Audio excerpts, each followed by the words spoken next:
강권하시는 하나님. 보라, 우리가 예루살렘으로 올라가노니.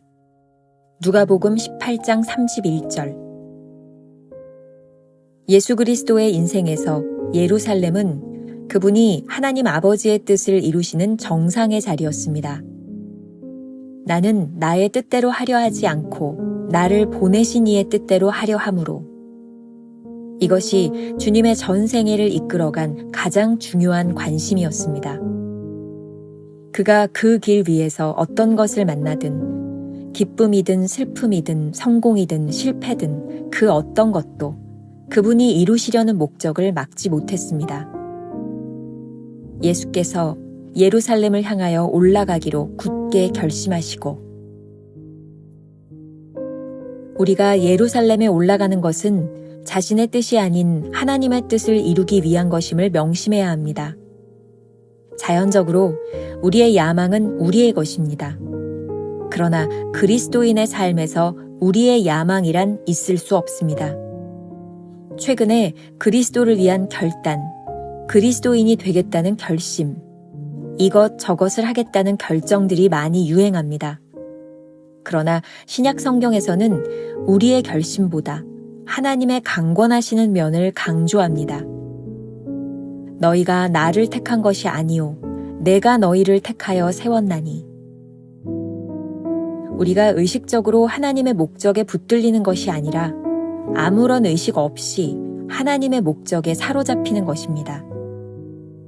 우리는 하나님께서 무엇을 목표로 하시는지 전혀 개념이 없으며 앞으로 갈수록 더욱 애매해집니다. 우리는 너무 근시안적이라서 하나님의 목적이 원래의 목표에서 벗어나는 것처럼 느껴집니다. 그리스도인의 삶의 처음 부분에서는 하나님의 목표가 어떠할 것이라는 자신의 생각이 있습니다. 나는 이곳저곳에 가도록 되었지. 하나님은 나로 이 특별한 일로 부르신 거야. 그리고 우리는 그곳으로 가고 그 일을 하게 됩니다. 그러나 하나님의 커다란 강권하심이 그대로 남아있는 경우가 대부분입니다. 우리가 하는 일은 중요하지 않습니다. 하나님의 강권과 비교하면 바닥밖에 되지 않습니다. 예수께서 12 제자를 데리시고 주님이 우리를 항상 데리고 다니십니다. 우리가 도착한 것보다 아직 갈 길이 훨씬 많이 남아 있습니다. 김병선 목사의 매일 만나 365, 오늘은 8월 3일 강권하시는 하나님이라는 제목으로 말씀을 나누겠습니다. 오늘도 두 가지 주제로 나누게 될 텐데, 첫 번째, 아버지의 뜻대로.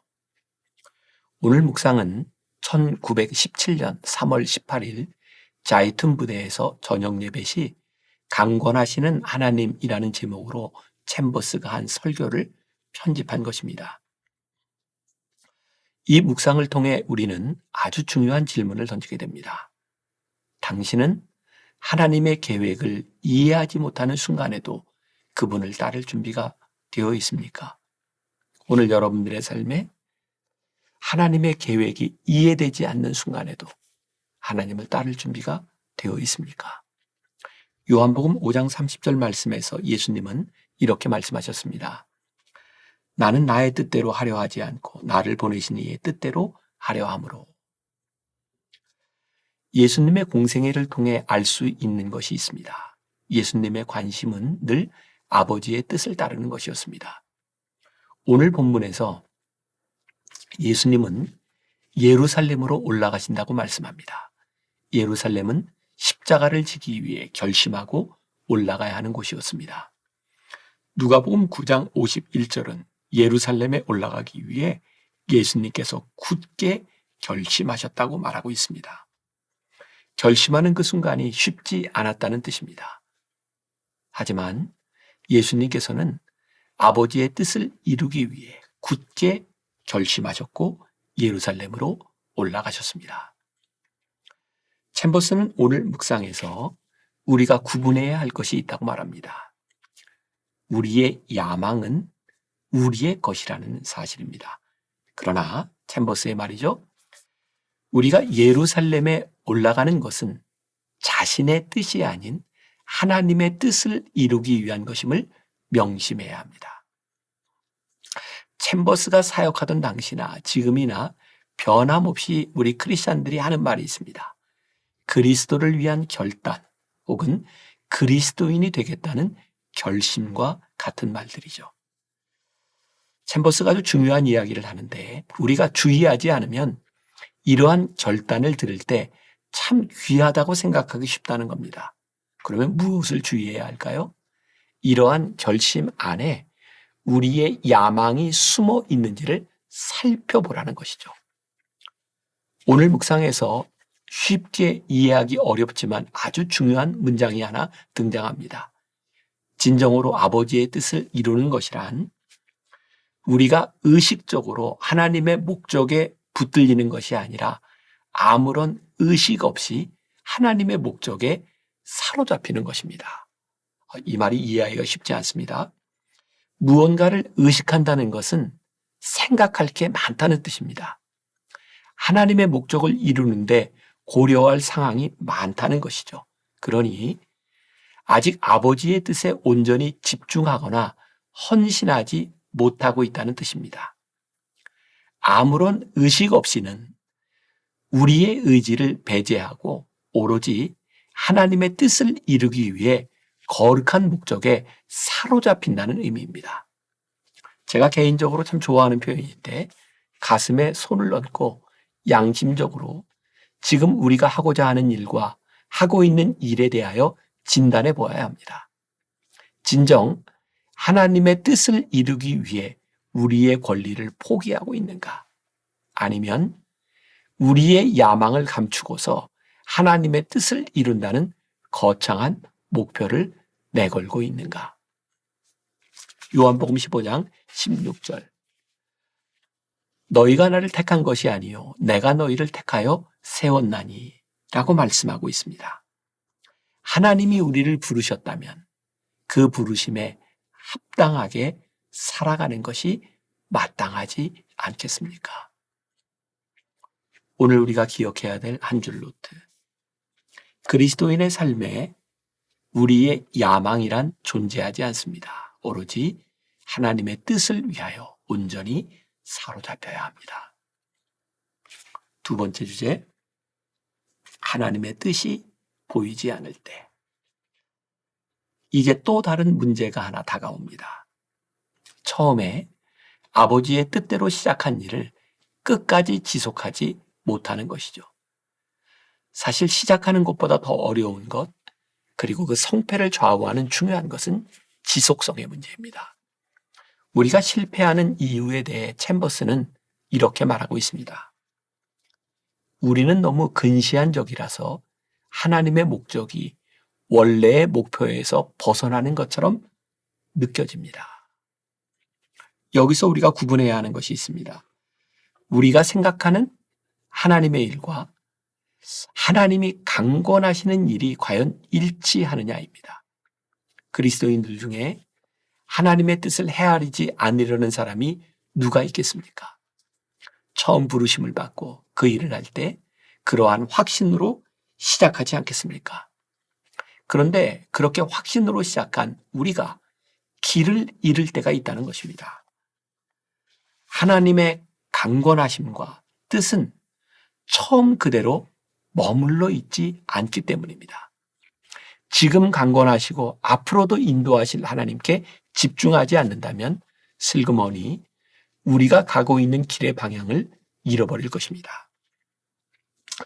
우리 교회 묵상팀과 함께 하나님의 뜻에 대하여 나눌 때 한 집사님이 이런 글로 자신의 마음을 표현한 적이 있습니다. 어쩌면 우리 모두의 문제요, 고민이라는 생각이 듭니다. 그래서 그 글을 여러분들에게 좀 읽어드리려고 합니다. 곰곰이 생각해보면 하나님의 뜻에 관해 우리는 하나님과 동상이몽이라는 생각이 듭니다. 우리는 인생을 살면서 부딪히는 크고 작은 일에 대해 늘 하나님의 뜻을 묻곤 합니다. 그리고 그것이 하나님의 뜻인지 아닌지 분별하고 싶어 합니다. 그런데 근본적인 차이가 있다는 생각이 들었습니다. 하나님은 큰 그림을 말씀하시는데 우리는 근시안적이고 단편적인 아주 작은 일에 매달리는 것은 아닌지, 그리고 하나님은 가장 중요하고 본질적인 말씀을 하시는데 우리의 관심은 늘 지엽적인 것에 머물고 있지는 않은지, 당장 내가 구하고 원하는 것에 매여 1 플러스 1은 2처럼 정답을 구하는 식으로 하나님의 뜻을 묻고 있는 건 아닌지, 내가 그려놓은 청사진에 하나님이 개입하셔서 수정하시면 당황하고 이해하지 못하고 때로는 주님과의 관계에 어려운 시간들을 지납니다. 한 발자국 앞밖에 볼 수 없기에 우리의 전 인생을 놓고 모든 것을 합력하여 선을 이루시는 하나님을 믿지 못하고 기다리지 못하는 참 연약한 인생인 것 같다는 생각이 들었습니다. 여러분들은 어떠신가요? 그러므로 하나님의 뜻이 보이지 않을 때 우리가 기억해야 될 것이 있습니다. 챔버스가 말합니다. 우리가 하는 일은 중요하지 않습니다. 하나님의 강권과 비교하면 바닥밖에 되지 않습니다. 이 말의 뜻을 잘 생각해 보시기 바랍니다. 지금 우리가 원하고 바라는 일에 함몰되는 것이 아니라 앞으로 인도하실 하나님의 뜻을 향해 우리의 눈을 들고 마음을 열고 살아가야 합니다. 챔버스는 오늘 묵상에서 누가복음 18장 31절을 인용하고 있습니다. 예수님께서 12제자를 데리고 예루살렘으로 향하셨던 것을 기억하라는 것입니다. 제자들에게 그러했듯이 우리도 그렇게 인도하실 것입니다. 하나님은 우리가 지금까지 한 일보다 훨씬 더 크고 깊은 길로 우리를 인도하실 것입니다. 우리가 기억해야 될 한 줄 노트. 지속적으로 하나님의 뜻을 분별하기 위해 노력하지 않으면 어느새 우리 눈에 그 뜻이 모호해지기 시작합니다. 오늘 하루 이런 질문을 가지고 살아봅시다. 처음 당신이 품었던 그 놀라운 비전이 지금도 하나님의 뜻과 일치한다고 확신할 수 있습니까? 기도하겠습니다. 우리는 늘 하나님의 뜻대로 살아가기를 원합니다. 그래서 우리들은 그렇게 기도합니다. 하나님, 우리들에게 당신의 뜻을 보여주옵소서. 그러나 정작 우리가 하나님의 뜻을 따르려고 하지 않을 때가 있는 것 같습니다. 우리들의 생각이, 우리들의 의지가 너무 강해서 하나님의 뜻을 보려고 하지 않기에 말로는 하나님의 뜻을 이야기하지만 여전히 우리의 의지가 살아있는 우리의 모습을 보게 됩니다. 하나님, 오늘 우리들이 간절히 구하는 것이 있습니다. 내 뜻과 내 생각 내려놓고 한 번의 과거의 결심으로 끝나는 것이 아니라 지금도 우리를 인도하시는 하나님의 인도하심 가운데 나를 내려놓게 하여 주옵소서. 그리고 오늘 우리가 이렇게 기도하기를 원합니다. 주님, 이 시간 우리를 인도하시는 하나님의 뜻을 바라보기를 소원합니다. 하나님께서 우리를 강권하실 때 순종할 수 있는 사람들. 그래서 오늘 하루도 하나님의 뜻을 따라가는 귀한 인생이 될 수 있도록 우리를 인도하여 주옵소서. 예수님의 이름으로 기도했습니다. 아멘.